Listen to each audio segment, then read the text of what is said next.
মুসলমান ভাইরা আমার কথা বলে দিনটা বুঝবেন। হযরত ওমর রাদিয়াল্লাহু তাআলা আনহু মুসলমান হওয়ার পূর্বে কাফেরদের সাথে সিদ্ধান্ত নিল মুহাম্মাদের মাথা আনতে যাবে, মুহাম্মাদের মাথা কাটতে যাবে, মুসলমানদেরকে নিঃশেষ করে দিবে। কিন্তু পথের মধ্যে রাস্তার মধ্যে এমন ভাবে পবিত্র কুরআন ওমরের মন ঘুরাইয়া দিছে, ওমর আর মুসলমানদেরকে মারে না, ওমর আর মুহাম্মাদের মাথা আনতে যায় না, ওমর এখন মুসলমানদেরকে পাহারা দেয়। ওমর আর মুসলমানদেরকে মারতে যায় না, ওমর আর মুসলমানদেরকে ধ্বংস করার জন্য যায় না, ওমর এখন মুসলমানদেরকে পাহারা দেয়। এই ওমর কে? এই ওমর আল্লাহর রাসূল বলেন, লাউ কানা নাবিয়্যুন বাদি লাকানা ওমর, আমি শেষ নবী, আমার পরে কোনো নবী আসবে না, আমার পরে যদি কেউ নবী হইতো তাহলে সেই নবী হইতো ওমর।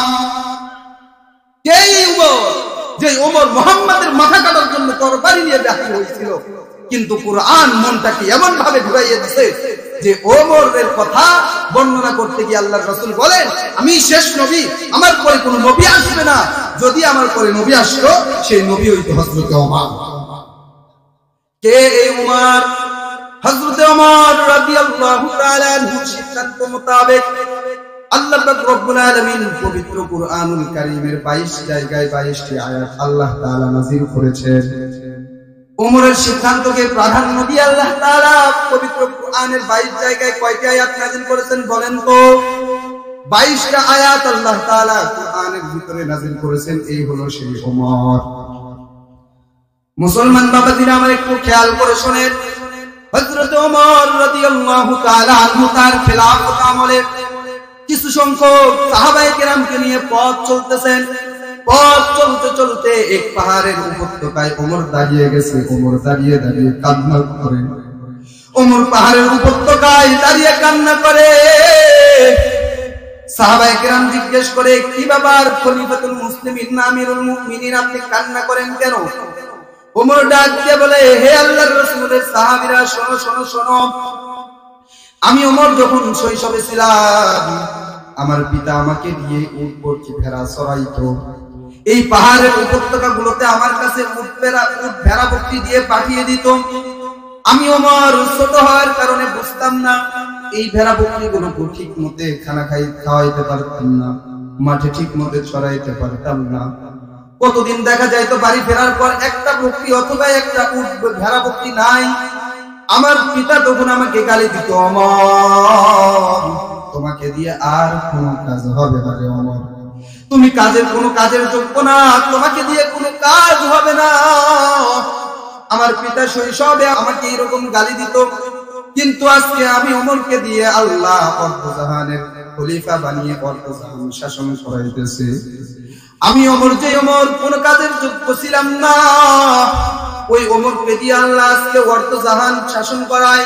এটা আমি ওমরের কোন কেরামতি না, এটা হলো আল্লাহর পবিত্র কালাম কুরআনের কেরামতি। ওমর বলে, এটা আমার কোন কেরামতি না, এটা আমার কোন ক্ষমতা শক্তি না, এটা আল্লাহ তাআলা কোরআনের মাধ্যমে দেয়া, এটা কোরআনের কেরামতি, কোরআন। মুসলমান ভাইরা আবার কথাগুলো দিনটা বুঝবেন। ওমর আর এখন মুসলমানদেরকে মারতে যায় না, ওমর এখন মুসলমানদেরকে পাহারা দেয়।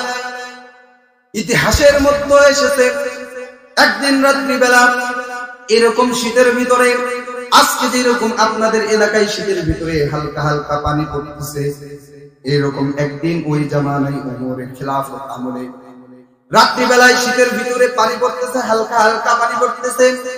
হযরত ওমর রাদিয়াল্লাহু তাআলা আনহু নিজের প্রতিদিনের আদত অনুযায়ী, নিজের প্রতিদিনের অভ্যাস অনুযায়ী ওই দিন রাত্রিবেলাও ঘর থেকে বাহির হয়েছে রাজ্যের অবস্থান পর্যবেক্ষণ করার জন্য, রাজ্যের অবস্থান দেখাশোনা করার জন্য। রাত্রিবেলা ছদ্মবেশে এলাকার ভিতরে বাহির হয়েছেন, কে কোথায় কি করে। ঘুরতে ঘুরতে এক ওমর এক এলাকায় চলে গেছেন। এক এলাকায় যাওয়ার পরে দেখতেছে কোন এক দূরবর্তী এক এলাকায়, এক পাহাড়ের উপত্যকায় দেখা যায় একটা নতুন তাঁবু, যেখানে কোনো পূর্বে থেকে তাঁবু ছিল না। হযরত ওমর রাদিয়াল্লাহু তাআলা আনহু খেয়াল করলেন, কি ব্যাপার, গতকালকে তো ওই জায়গায় কোনো তাবু ছিল না, ইতিপূর্বেও কোনো তাবু ছিল না। রাত্রিবেলায় সমস্ত মানুষগুলো ঘুমিয়ে গেছে। এই তাবুর ভিতরে কিসের আলো দেখা যায়? এখানে তাবু এলেই বা কোত্থেকে না জানি কোনো অপরাধ করতেছে কোনো মানুষ।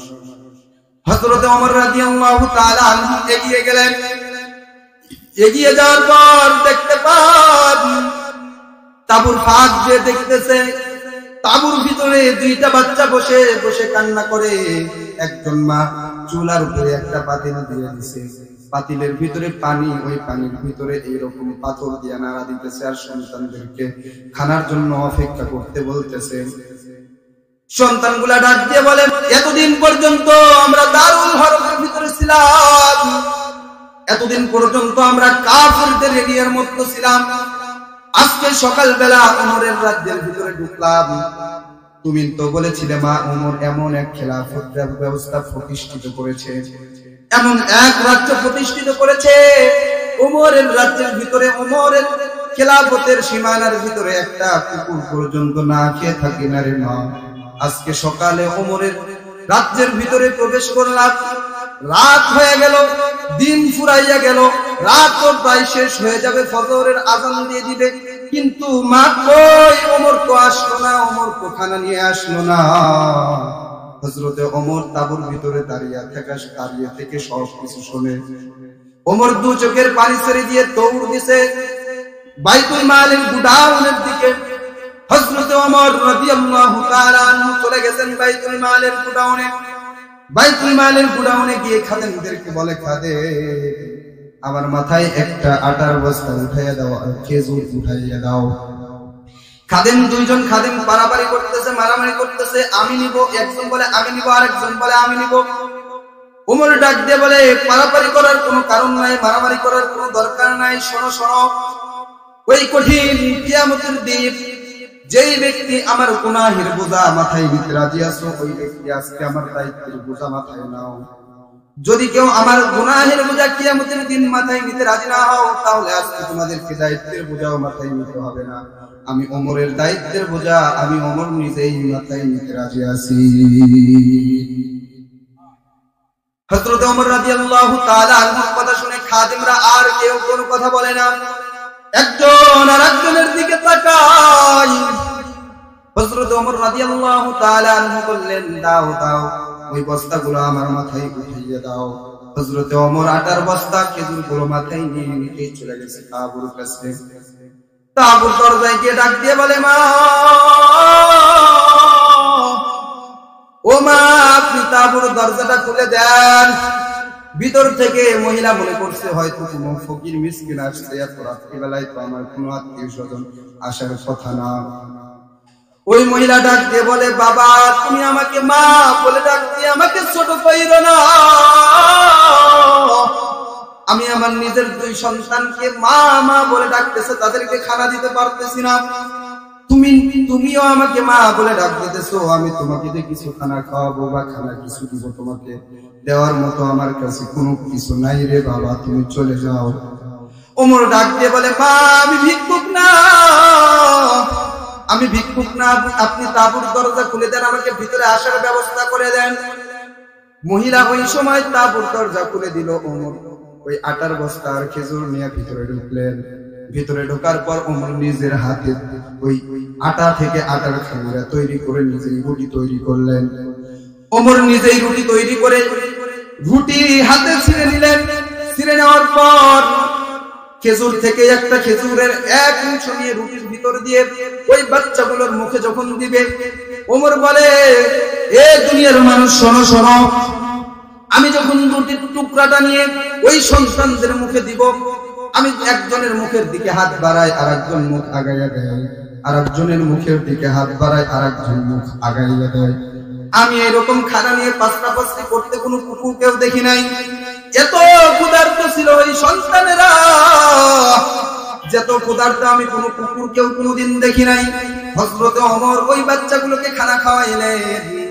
খানা খাওয়ার পর ওই মা ডাক দিয়ে বলে, যুবক আমি তোমাকে চিনি না, তুমি কে? তবে এই রাজ্যের খলিফা ওমর না হয়ে তোমার হওয়া উচিত ছিল।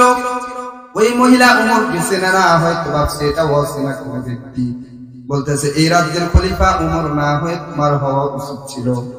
আমি আগামীকালকে এই রাজ্যের প্রতিটি পাড়ায় পাড়ায় বের হয়ে তোমার জন্য এলান করব, ঘোষণা করব, ওমরকে তোমরা খলিফা বানিয়ে ভুল করছো, আসলে খলিফা হওয়ার যোগ্য ব্যক্তি ছিল এই যুবক। ওমর বলে, মা, খলিফার দুর্নাম করা মানায় না, খলিফার দুর্নাম করতে নেই রে মা। আপনি আগামীকাল ওমরের দরবারে আসবেন, ওমরের দরবারে আসবেন। ওমর আমার পরিচিত ব্যক্তি, আমি ওমরকে বলে আপনার জন্য আজীবনের খানার ব্যবস্থা করব।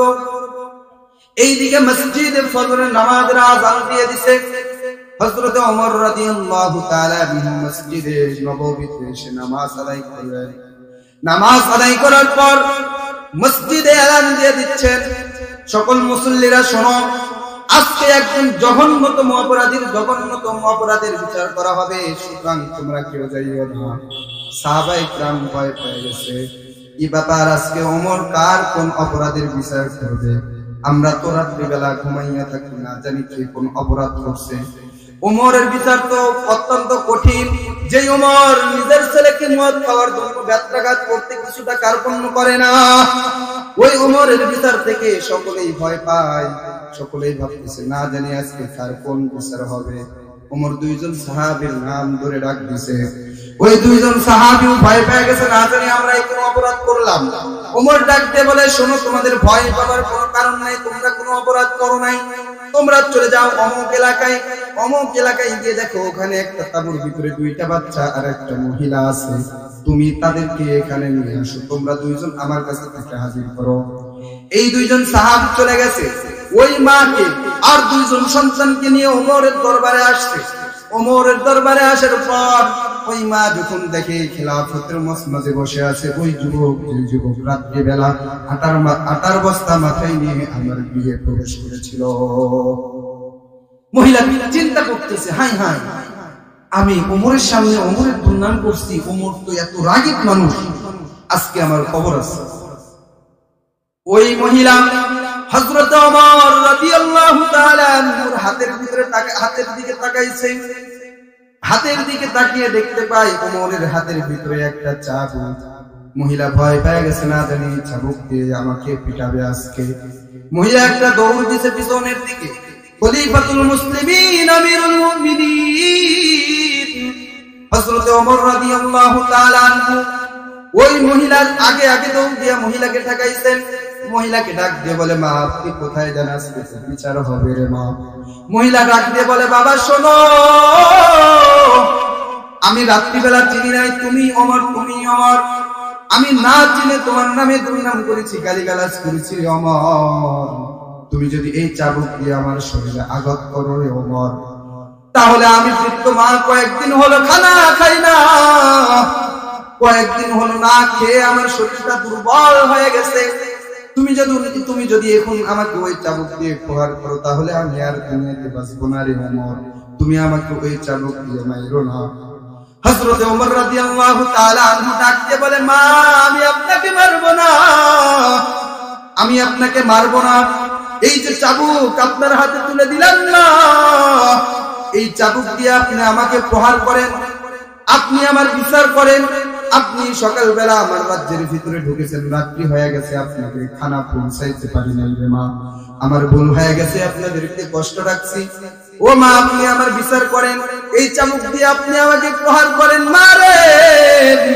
মারতে মারতে যদি আমি ওমরের শরীর রক্তাক্ত হয়ে যায়, আমি ওমর যদি রক্তাক্ত হয়ে গিয়ে মৃত্যুবরণ করি রে মা, তবু আপনি আমাকে মারা ছাড় দিবেন না, আপনি আমাকে মারেন। কিন্তু আপনার কাছে একটাই চাওয়া রে মা, আমি ওমরের ব্যাপারে আল্লাহ তাআলার কাছে নালিশ দিবেন না।